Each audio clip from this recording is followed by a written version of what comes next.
ஆற்றல் அதுவே படை. யமனே தலைமை தாங்கி படை நடத்தி வந்தாலும் பதறாமல் சிதறாமல் ஒன்றிணைந்து நின்றால் வெற்றி உறுதி உறுதி உறுதி என்ற அடிப்படையில் வரும் 2026 தேர்தல் வெற்றி தோல்வியை நிர்ணயம் செய்யும் சக்தி கல்லுக்கு கட்டாயம் இருக்கும். பலர் இதை நம்ப மாட்டார்கள். பல ஆண்டுகளுக்கு முன்பு நடந்த ஒரு நிகழ்வு. 4 மாநிலங்களில் தேர்தல் வந்தது. அப்போது வெங்காய விலை உச்சத்தில் இருந்தது. அந்த வெங்காய விலை ஏற்றம் தேர்தல் வெற்றி தோல்வியை மாற்றி அமைத்தது.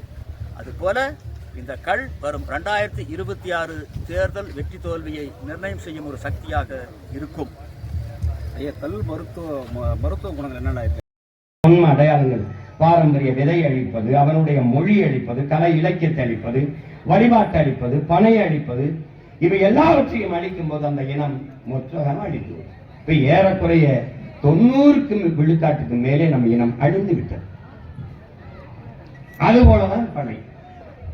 அதுல இருந்து கருப்பட்டி, நொங்கு, பதநீர் எல்லாம் இருந்தது. அதை கல்லுன்னு சொல்லிவிட்டான். அதை என்ன பண்ணா, இப்ப நுட்பமா பனை அரிச்சு இப்ப செங்கல் காலவாக்கி சும்மா இதுக்குமா போட்டு அறுத்து நாசம் பண்ணி விட்டான். 50 ஆண்டு கால பனையை வெறும் 50 ரூபாய்க்கு விற்கிற நிலைமை தள்ளிச்சு. அதுவும் பயன் இல்லப்பா.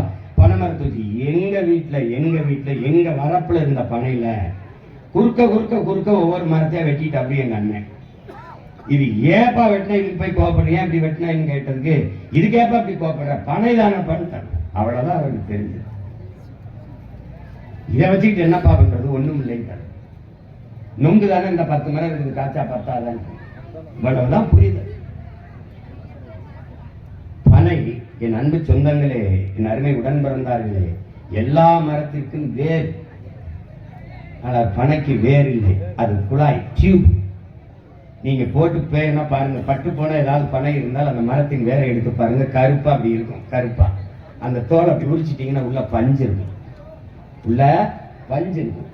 எல்லா மரங்களுக்கும் பக்க வேர் இருக்குது, பனைக்கு பக்க வேர் கிடையாது. ஒரே வேர் தான், ஆணி வேர். 1000 அடிக்கு கீழே போய் நீரை உறிஞ்சி கொண்டு வந்து வச்சுக்கலாம். அதனால வறண்ட நில தாவரம். பாலைவனத்தில் பனை வராது. ஆனால் என்மன் ராமநாதபுரம் சிவங்கை கோயில் பெட்டினால் வறண்ட நிலத்திலையும் பனை வரும்.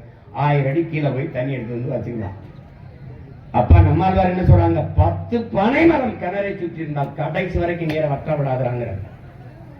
இந்த பரதேசிகள் இன்னைக்கு ஆட்சியில் இருக்கிறவங்க நீர் வழிந்து ஓடுகிற காவாயத்து 2 பக்கமும் சிமெண்ட பூசி, நடுவரையும் சிமெண்ட பூசி விடுறான்.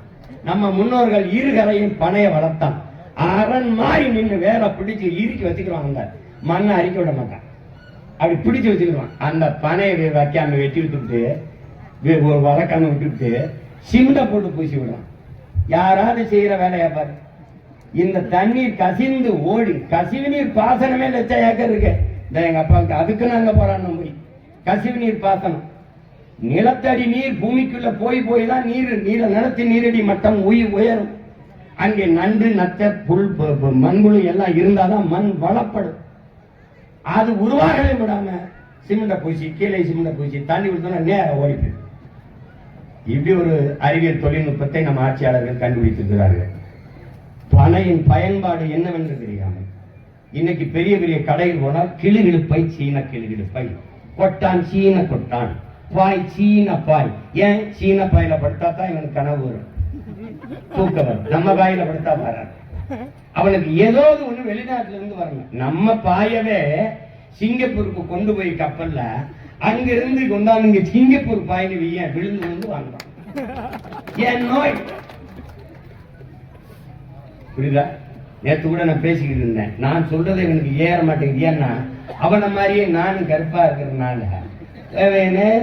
கட்டையவர் மேய்ச்சி கூட்டையார் இந்த பையனே நம்ம பையதானப்பா. உள்ளூர் மாடு விலை போகாது. அப்போ ஒருத்தர் சொன்னார், ஒரு அருள் தந்தை உட்காந்துக்கிட்டு, அதே ஹைட் வெயிட் ஒயிட்டா இருக்கணும், அப்பதான் பேக்காப்பாங்கிறல்ல. ஹைட்டா இருக்கணுமா, இல்ல வெயிட்டா இருக்கணுமா, ஒயிட்டா இருக்கணுமா, அப்பதான் உண்மைன்னு நம்புவானா. இதுக்கு என்ன பண்ண முடியும்? நம்ம தீக்குளிச்சு வெந்தா வர முடியும்? நிலதான் அப்படி. இவனுக்கு அடுத்தவன் சொல்லணும். எத்தனை ஆண்டுகளா நம்ம அப்பா நல்லசாமி அவர்கள் கல்லின் அருமையை பற்றி, உணவின் ஒரு பகுதியும் எவ்வளவோ போச்சு பார்த்தாங்க.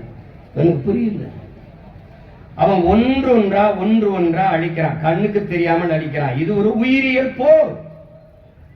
பனையை ஒழிப்பது, பனையிலிருந்து வெளியேற்றுவது, வேளாண்மையிலிருந்து வெளியேற்றுவது, அவனுடைய நெசவில் இருந்து வெளியேற்றுவது. நீ நூல் விலை ஏற்றி மின் கட்டணத்தை உயர்த்திட்டேன்னா நெசவை எங்கே பண்ணுவான்? வழியில். எல்லா விலையும் ஏற்றிவிட்டால் அவன் விளைவிக்கிற பொருளுக்கு அவனே விலையை தீர்மானிக்க முடியாதுங்கிற நிலையை உருவாக்கி வைத்து விட்டால் எப்படி வேளாண் குடிமகன் வாழ்வான்? ஒரு கரும்பை விளைவிக்க 20 ரூபாய் ஆகுது ஒரு தட்டைக்கு. ஒரு கிலோ தக்காளியை விளைவிக்க 20 ரூபாய் ஆகுது. அவன் சந்தைக்கு கொண்டாந்து இறக்கும் போது விளைய வைத்த அவன் தனக்கு 5 ரூபாய் லாபம் வச்சு 25 ரூபாய் விற்க முடியாது. வாங்குகிறவன் தீர்மானிக்கிறான். இங்கே ஒரு குண்டூசி செருப்பு ஒரு விளக்கமாறு தயாரிக்கிறவன் 10 ரூபாய் 10 ரூபாய். செருப்பு தயாரிக்கிறவன் 250 ரூபாய் 250 ரூபாய் தான். ஒரு பிளேட் கத்தி 10 ரூபாய் 10 ரூபாய் தான். ஆனால் ஒரு கிலோ தக்காளி, ஒரு கிலோ கத்தரிக்காய், ஒரு கிலோ வெண்டைக்காய் 20 ரூபாய் என்றால் விளைய வைத்தவன் தீர்மானிக்க முடியாது.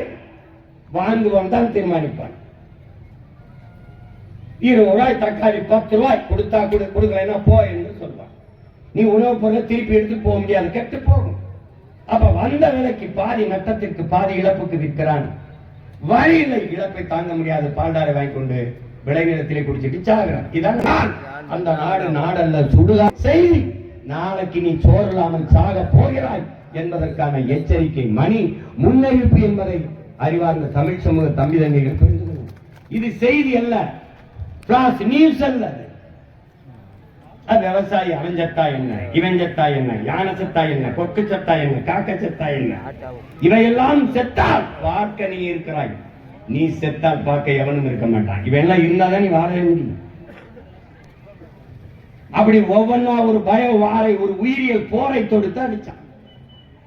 அதுல இந்த பனையும் இந்த கருப்பட்டி, கரும்புல இருந்து இந்த வெள்ளை கருப்பட்டி அவனுக்கு பிரச்சனை. கருப்பா இருக்குல்ல, கூட குடிச்சுக்கிட்டு இருந்தான், கருப்பா இருக்கு. கைக்குத்தல் அரிசி ஒரு கருப்பா வெள்ளையா இருக்கணும். அப்ப கருப்பட்டி கருப்பா இருக்கு. பனையில இருந்து வெள்ளம் கொஞ்சம் பழுப்பா அழுக்கா இருக்கு, வெள்ளையா இருக்கணும். அப்ப என்ன பண்ணலாம்? அவன் கூட குடிச்சுக்கிட்டு இருந்தானே, இதை போய் குடிச்சுக்கிட்டு இருக்கா. அப்ப எதை குடிக்கிறதுன்னா பொன்னிறத்துல ஒண்ணு விரிச்சு வச்சான், பூரின்னா சப்பாத்திங்கன்னா. என் ஊர்ல அரிசி விலையும் கேழ்வரை விலையும் வரகு விலையும் இந்த கோதுமை கர்மா விளையும். அப்ப பல்ல விளையிட்டு பசியோட வாயை பிளந்துக்கிட்டு இருந்தா வேற ஊர்ல இருந்து வரும். என் பொருளாதாரம் அங்க போயிட்டு. ஏன்னா உணவு அவசிய பொருள், அவசிய தேவை வேற ஊருக்கு போயிட்டு. இப்ப கருப்பட்டி விட்டுட்டு வெள்ளையா இருக்கணும்ல, சீனின்னு ஒரு சர்க்கரை, வெண் சர்க்கரை கொண்டாங்க, சீனி கண்ட ரசாயனத்தை போட்டு வெள்ளையாக்கணும். அதை சாப்பிட்ட உடனே என்ன ஆயிடுச்சு? நிலத்துல விளைய வேண்டிய சர்க்கரை உடம்புல விளைய ஆரம்பிச்சிட்டு 30 வயசுக்குள்ள 400 சர்க்கரை இருக்கு.